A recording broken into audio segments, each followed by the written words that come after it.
everybody, how you doing? It's Nate here. I'm here to talk about some cool stuff. All right, so awkward introductions out of the way. Really excited. We just got the new TWAB. The TWAB was pretty big. We've been waiting. I particularly have been waiting for a big change to the sandbox coming. Especially because the implications that it carries along in PvP.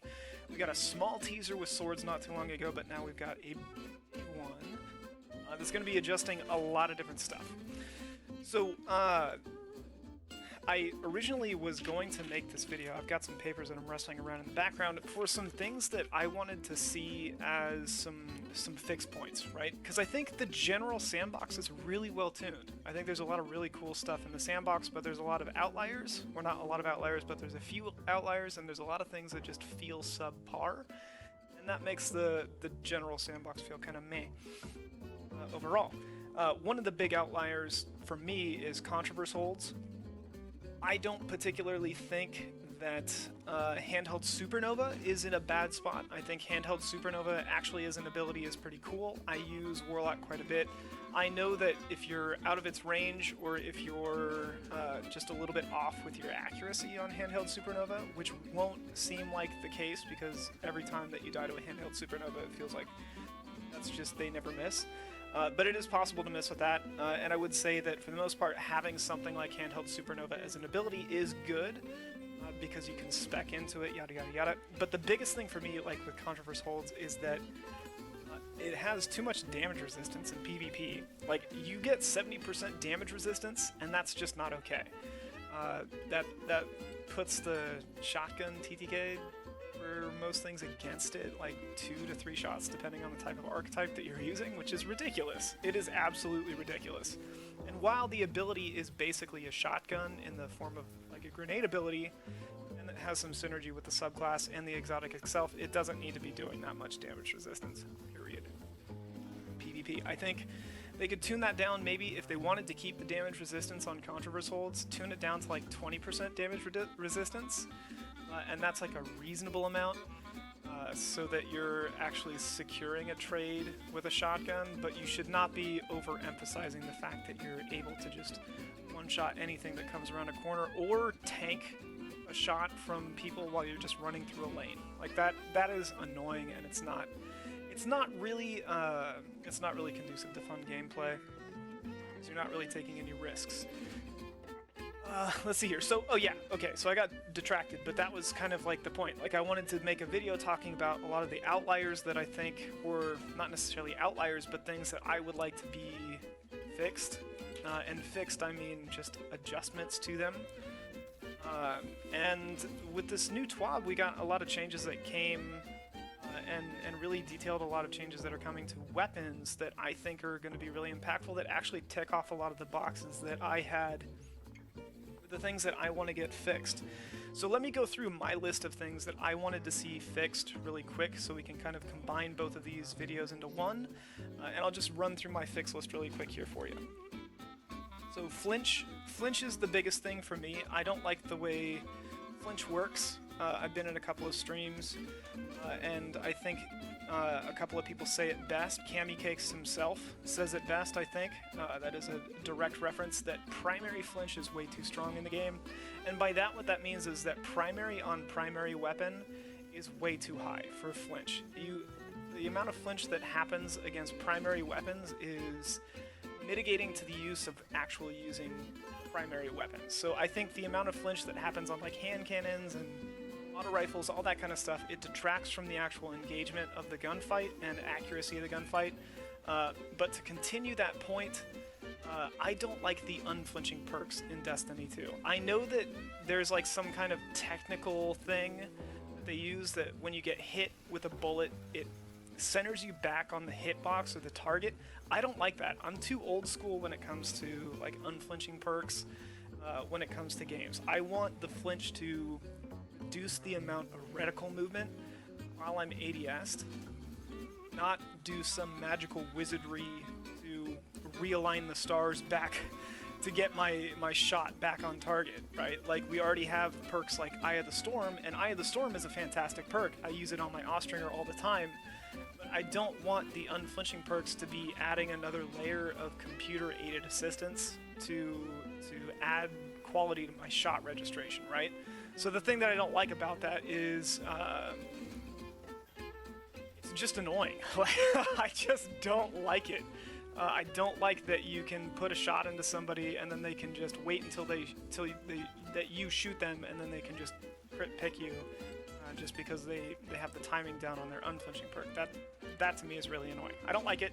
I would like it to be more warding towards not having the computer do all the aiming for you or adjustments for your aim. Yada yada yada. The next thing would be shotgun consistency. This is one that got addressed by the patch. There's one shotgun in particular. I know you know it. It's called Mindbender's Ambition. It's really consistent. You'll see it around in PvP right now if you play. It's really consistent because it's one of the very few shotguns that is consistent.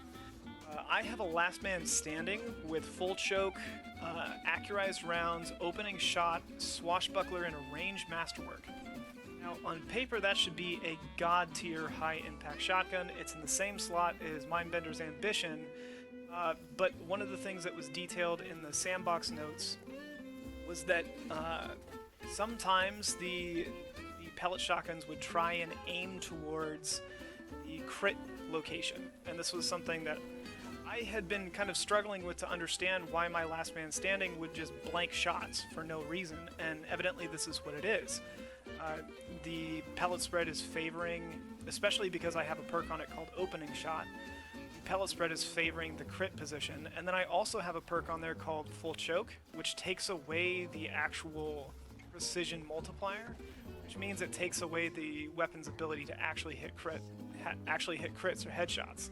So when you have like a combination of two perks that are focusing on accuracy, and that accuracy tends to adjust the cone for all weapons in the game to hit the crit spot, it makes the rest of the pellets not engage. So it just takes the pellets out of the equation.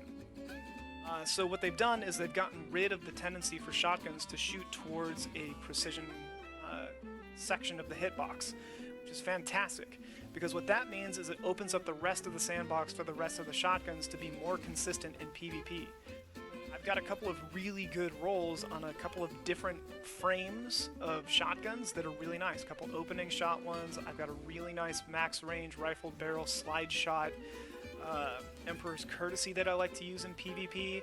I've got a really good plethora of shotguns that I like to play around with, but they all have varying degrees of consistency. Mindbender's is always the most consistent for me because it has either a really high aim assist and therefore tendency for the shots to register correctly, or it's just, for some reason, it's got some kind of magic built into its coding. But now shotguns are being adjusted, and I think that that's fantastic because they've needed this adjustment. This is going to make a lot of different shotgun archetypes viable. I think it's going to make a lot of different shotguns much more consistent, and I think you're going to see a lot more diversity when it comes to shotguns.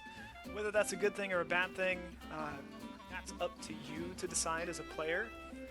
But what it is going to do is definitely make sure that most shotguns are going to be almost 90 to 100% more efficient in the Crucible. So if you don't like getting shot or shut down by Mindbender's Ambition, I would say that this update is probably not good news for you.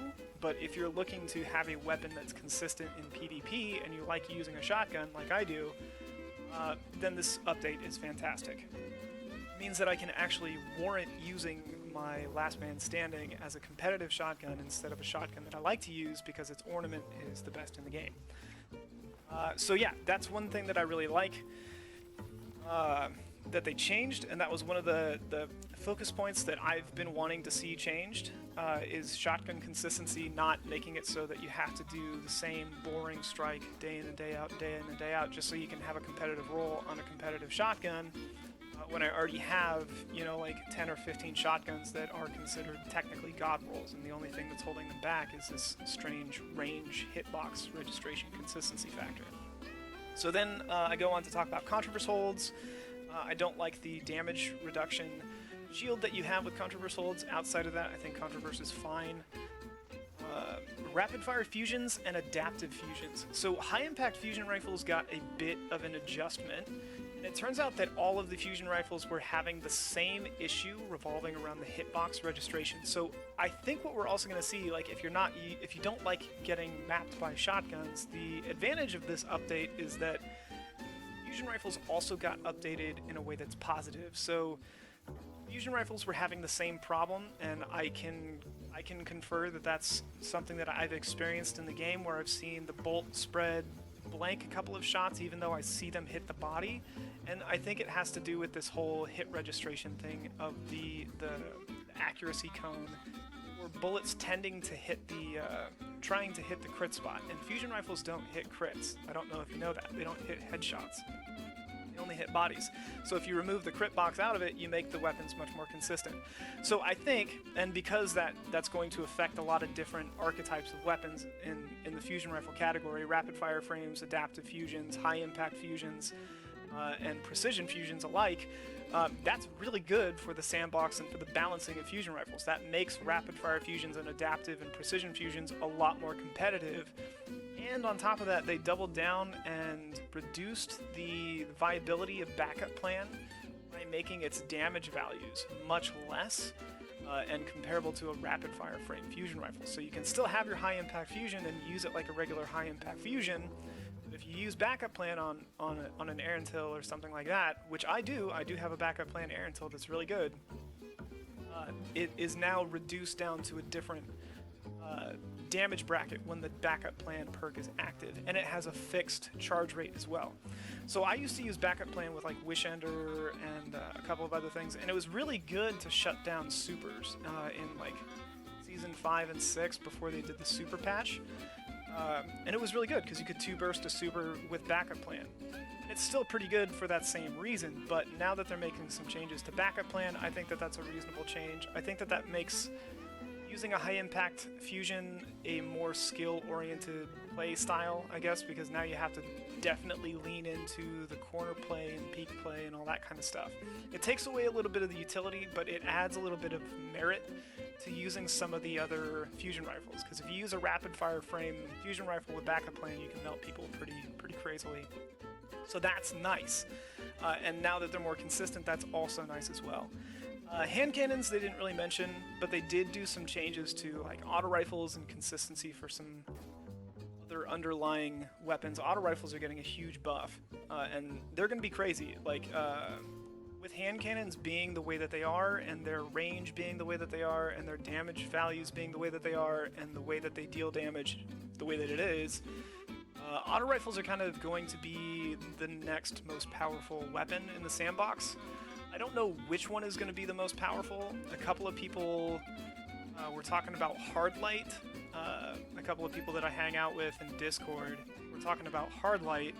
I can give them a reference to Blue Eyes Hunter Dragon, Lego, and Rose, I think, was talking about that. And I think Vivid Fantasy, yeah, a couple of people. Anyways, the point is, auto rifles are going to be really good. So make sure that you've got a pretty decent auto rifle. Sweet Business is already competitive. I think Sweet Business is going to get a low-key buff on that. Suros Regime, another one getting a really good buff. Monte Carlo, another one getting a good buff. Hardlight, however, is competitive currently, in the current sandbox, right now, because it just got a stability change, and it melts people. And it's getting a damage buff, and it's going to shred everything. And that thing does not have damage fall off. And it over-penetrates. So that thing is going to be an absolute monster. That is probably going to be one of the most heinous weapons in the sandbox, is Hardlight. Did you ever expect Hardlight to be the best weapon in the sandbox? No, we didn't, but now that's what we're gonna get. Okay, so I think that's pretty much it. Oh yeah, I have one more thing that I want to see fixed.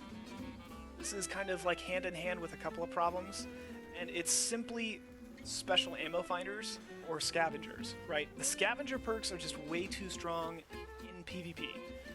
You get way too much ammo way too often, and you don't need that much ammo to be running around with really consistent special weapons, right? We want to see a sandbox where you're using your primary, or you're incentivized to use your primary in the majority of your gunfights, and then you use your special weapon, big plays, big moments, counter plays, aggressive map plays, things like that. You want to have special ammo play a special role in the gameplay, not an overbearing one. So that's something that I want to see, is an adjustment to the scavenger perks. I think they're just too efficient. They're way too efficient. You don't get punished for it. For example, I was running around PvP with Mountaintop. I didn't have any scavenger perks on, and I did not have any issues with ammo. I was using sticky grenades, and I was just putting them everywhere. I didn't have any problem with it whatsoever. Getting ammo, I was never out of ammo, and I didn't have any scavenger perks on. So I don't think there's a reason to have any special ammo scavengers active in PvP. I just think it's unreasonable. And that kind of dictates the special ammo meta. I think they need to rein that in a little bit. The problem is that we have a weapon called Revoker. Now, Revoker and snipers in general, snipers are very strong. They can one-shot you anywhere on the map. They're also very prevalent. But Revoker has a perk that says if you miss your shot, you get it back. That's really strong in an economy where the special ammo finders or scavengers, whatever you want to call them, are reduced in their validity in the sandbox. So Revoker would be a 100% necessity for anybody that's doing sniping, and that would really focus the sniper meta down into only using Revoker. It might be interesting, but I'm sure people would get tired of getting cracked by Revoker time and time again. So it would be good to have that special ammo reined in. Maybe make some adjustments to the Revoker perk. I don't know. But if there was a change to special ammo, Revoker would have to be adjusted in some way to accommodate that kind of ammo economy. Or we could all just bite the bullet and accept the fact that Revoker is the best sniper in the game for that fact anyways. So that is basically it for my feedback. I wanted to mention a little bit about the artifact mods. I like artifact mods. I think they're good. I actually like seeing the artifact mods in PvP. I hope they continue to do that because it gives me some way to shift up my play in the day-to-day and the mundane seasons and all that. When there's interesting stuff going on in the artifact, I think the PvP can be fun. Not everybody agrees with me on that, but that's okay. So I'll save that topic for another day. Have a good one. Thanks for watching.